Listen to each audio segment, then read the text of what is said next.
lagi. Nakakapagod ko rin yung kamote.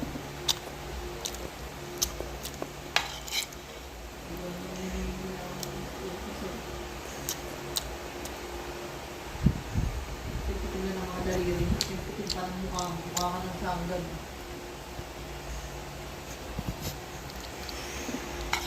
Parang buhilya sa mga zoo. Ano ba? Tura mo. Mga daliri ng mukha mo. Hindi ka na kupangit din. Kaya naiintindihan mo yan. Gusto mo din sa kaka. Bumahaba din sa katagalan. Linisin mo. Di ba? Mukha yan eh. Akal ka sa anak mo. Ay mga bububulok ito.